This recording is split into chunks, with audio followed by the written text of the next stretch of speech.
निमित्ताने आपल्या माध्यमातून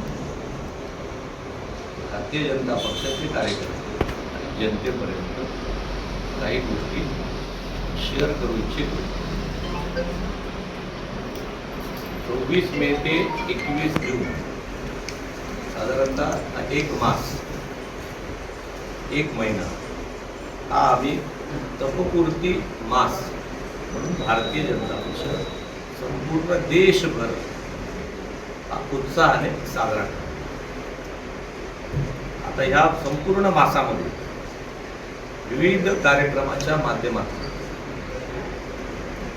रत्नागिरी जिल्ह्यातील दोन्ही जिल्हाध्यक्ष आणि बाकी सगळे कोकणातील जिल्हाध्यक्ष यांच्या त्यांच्या जिल्ह्यामध्ये विविध कार्यक्रमाचं आयोजन करते. त्या कार्यक्रमाच्या आयोजनाची रूपरेषा मी सांगतो, पण तत्पूर्वी या 12 वर्षातील जी काही 10 ठळक कामं आहेत ती तुमच्या माध्यमातून जनतेपर्यंत पोहोचवण्याचा माझा पहिला प्रयत्न करतो. 2014 ते 2026 अर्थव्यवस्था 11व्या क्रमांकावरून 4थ्या क्रमांकावरती आणण्याचं मोठं काम मोदी सरकारने केले. याची मी कॉपी तुम्हाला देणारच आहे, त्यामुळे ती प्रत्यक्ष ऐकायला हरकत नाही, लिहून घेण्याची गरज नाही. मी कॉपीज काढल्या तुम्हाला देतो. 2014ला भारत ही 11वी अर्थव्यवस्था होती आणि 2025ला आपण $4 ट्रिलियन ओलांडून UK, फ्रान्स, जर्मनीला मागे टाकून 4थ्या क्रमांकावर गेलो. GDP 7% वर ठेवून ही जगातली 4थ्या क्रमांकावरची अर्थव्यवस्था नेण्यामध्ये मोदी सरकार यशस्वी आहे. क्रमांक 2, जो प्रश्न संविधानापासून आजपर्यंत सुटला नव्हता, 1950 पासून आजपर्यंत सुटला नव्हता, तो म्हणजे काश्मीरमध्ये असलेल्या 370 कलम जे नाईलाजाने डॉक्टर बाबासाहेब आंबेडकरांना अंतर्भूत करावं लागलं होतं अनेकांची इच्छा नसताना, म्हणजे जवाहरलाल नेहरूंच्या आग्रहाने ते 370 कलम म्हणजे एका देशातल्या एका राज्यात 2 पंतप्रधान, 2 झेंडे, 2 संविधान हे रद्द करण्याचं काम म्हणजे 370 5 ऑगस्ट 2019ला 370 आणि 35 हे रद्द झालं. हे दुसरा क्रमांक. प्रभू रामचंद्राचं 22 जानेवारी 2024ला प्रभू रामचंद्रांचं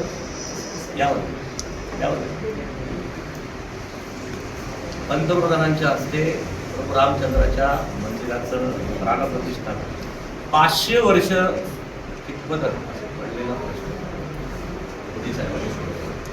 म्हणजे 370 कलम जवळजवळ 75-80 वर्ष कितपत पडलेला प्रश्न, रामचंद्राचा मंदिराचा पुनर्निर्माणाचा प्रश्न जवळजवळ 500 वर्ष सोडवण्याचं काम त्या ठिकाणी आमच्या मोदी सरकारने. आपण डिजिटल इंडियाची जी क्रांती आहे ती आपण बघतच आहे. देशात जगातल्या फास्ट जर डिजिटल क्रांती कुठे झाली असेल तर ती हिंदुस्थानामुळे, आणि लाभार्थ्यांपर्यंत डायरेक्ट बेनिफिट ट्रान्सफर करण्याच्या योजनासुद्धा मोदी सरकारच्या या कार्यक्रमात. क्रमांक 5, स्वच्छ भारत मिशन जी घेतली, याचा जवळजवळ बघा 12 कोटी गावागावामध्ये शौचालय बांधण्याचं काम छोटं आहे, पण त्याचे इम्पॅक्ट म्हणजे 12 कोटी गावागावांना सामान्य माणसांना आणि प्रामुख्याने महिला वर्गाला सन्मान देण्याचं काम, जे उघड्यावर शौचालयात जाणं हे सन्मानाचं काम त्या ठिकाणी गेलं. 60 कोटी लोकांनी, मोस्टली महिला आणि गावातल्या मंडळींचा लाभ घेतला. पायाभूत सुविधेमध्ये प्रामुख्याने हायवे, रस्ते, जो आता आपण मुंबई गोवा हायवे जरी आपला 10, 12, 14 वर्ष रखडला असला तरी आता तो 90% पूर्ण झाला. परंतु देशातले मला वाटते दर दिवशी 37 किलोमीटरचा हायवे बांधण्याचं रेकॉर्ड या मोदी सरकारच्या काळात झालेलं आहे.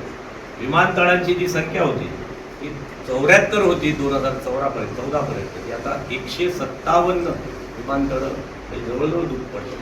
विमानतळ या देशामध्ये गेल्या 12 वर्षात. रेल्वे, वंदे भारत गाड्या, स्थानकांचा कायापालट, जवळजवळ 2300 अशा प्रकारच्या रेल्वेच्या व्यवस्था निर्माण केल्या. क्रमांक 7, एक देश एक कर. 1 जुलै 2017 पासून तो GST लागू केला. या GSTची कर प्रणाली सोपी करण्याचं काम केलं. आज GSTचं कलेक्शन जे आहे त्यामुळे भारत सरकारकडे फार मोठ्या प्रमाणातला कर माध्यमातला निधी जमा करण्याचं काम डिजिटलच्या माध्यमातून आणि त्या माध्यमातून. क्रमांक 8, लोकांचं जे काय वैद्यकीय सुविधा आहेत त्यामध्ये आयुष्यमान भारत जगातील सर्वात मोठी सरकारी आरोग्य योजना.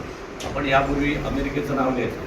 आता 22 कोटीपेक्षा जास्त नागरिकांना 5 लाखापर्यंत मोफत उपचार देण्याचं काम केलं. कोविडचं तर का आपल्याला माहिती आहे, मोफत नुसती लस भारतातच मोफत दिली आहे, जगातल्या अनेक देशांना मोफत लस देण्याचं काम. क्रमांक 9, चंद्रयान यान जे आहे अंतराळात झेप घेण्याचं 23 ऑगस्ट 2023ला जवळजवळ चंद्राच्या दक्षिण ध्रुवावर अशा प्रकारची जी मोहीम केली, म्हणजे या क्षेत्रात सुद्धा मोदी सरकारने काम केलं. नारी शक्तीला ताकद देण्यासाठी तिहेरी तलाक रद्द करण्याचं, म्हणजे मुस्लिम महिलांना सुद्धा न्याय देण्याचं काम या ठिकाणी केलं. बेटी बचाव बेटी पढाव असेल, उज्ज्वला योजना असतील, अनेक मी सांगू शकेन, मेक इन इंडिया असेल, PM किसान असेल, या सगळ्या गोष्टी प्रामुख्याने केल्या. मी एक 10-12 गोष्टी फक्त तुमच्यासमोर सांगितल्या, त्याची माहिती मी तुम्हाला त्या ठिकाणी दिली. परंतु गेले 12 वर्षामध्ये अनेक कामं ठळकपणे मोदी सरकार करण्यात यशस्वी झाले. इन्फ्रास्ट्रक्चर डेव्हलपमेंट, रस्ते, रेल्वे, विमान वाहतूक, जलवाहतूक याच्यामध्ये फार मोठे रिफॉर्म्स या ठिकाणी केले.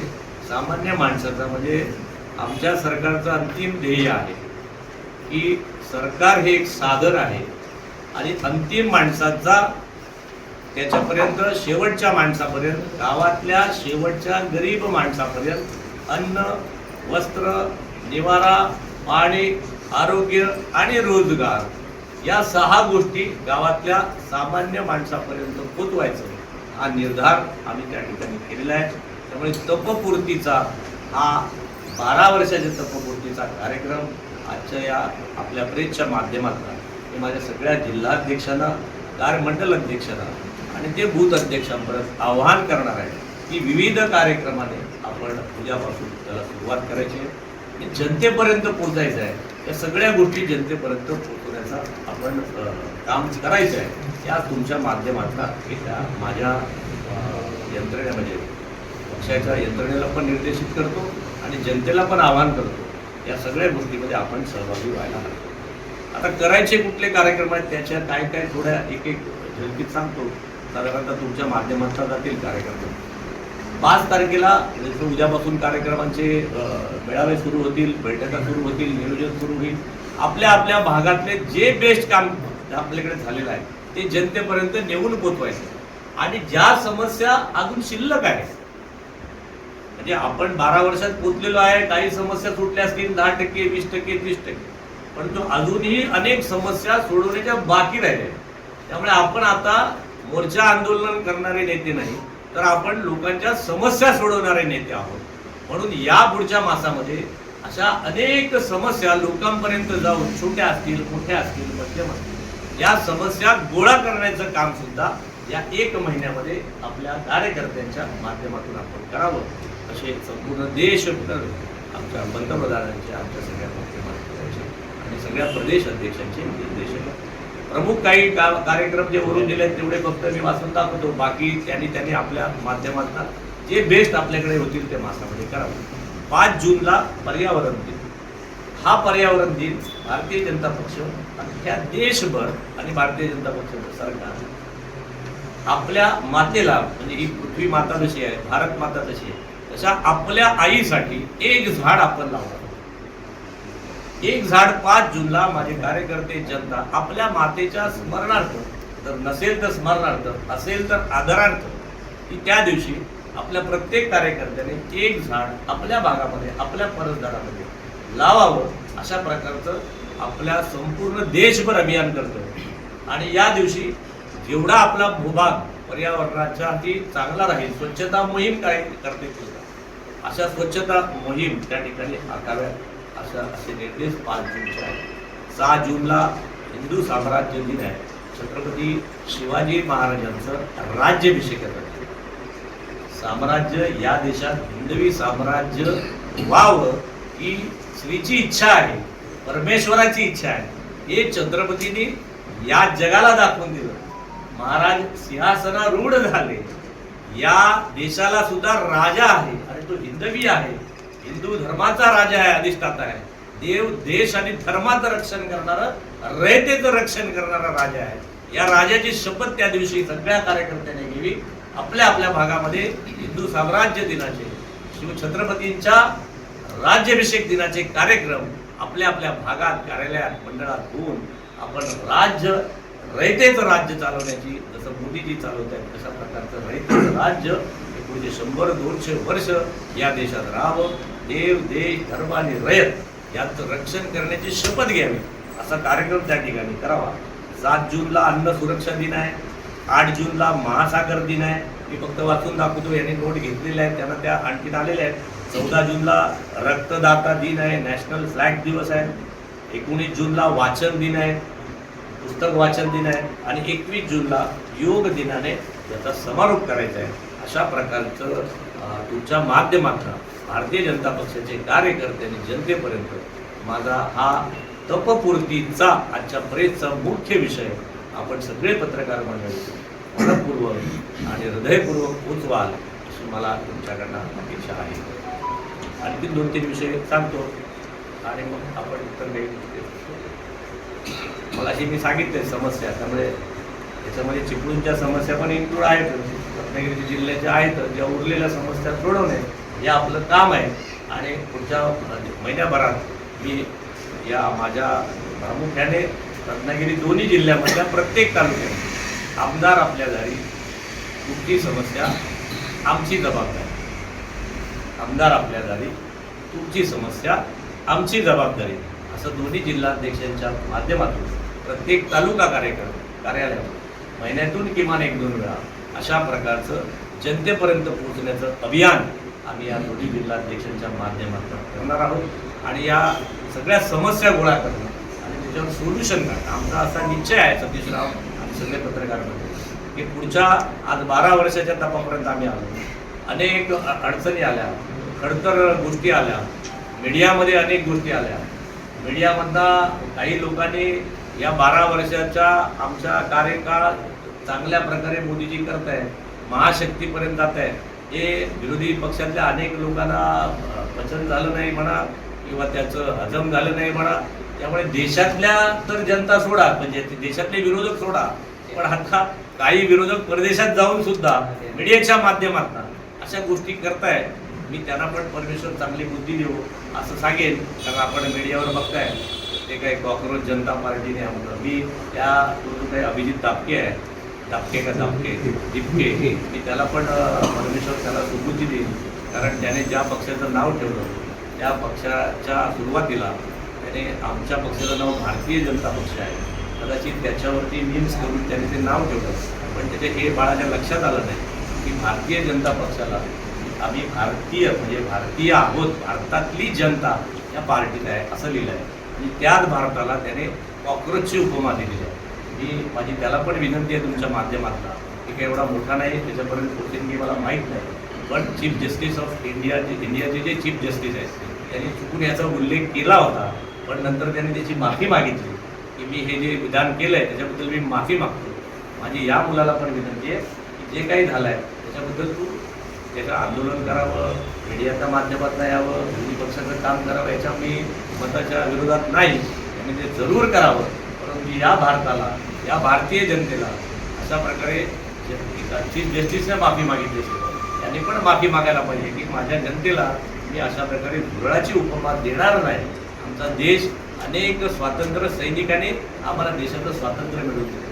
त्याच्यासाठी हजारो लोक शहीद झाले, हजारो लोक हुतात्मा झाले, हजारो लोक आधुनिक सीमेवरती आपल्या प्राणाची आहुती देण्यासाठी तयार आहे.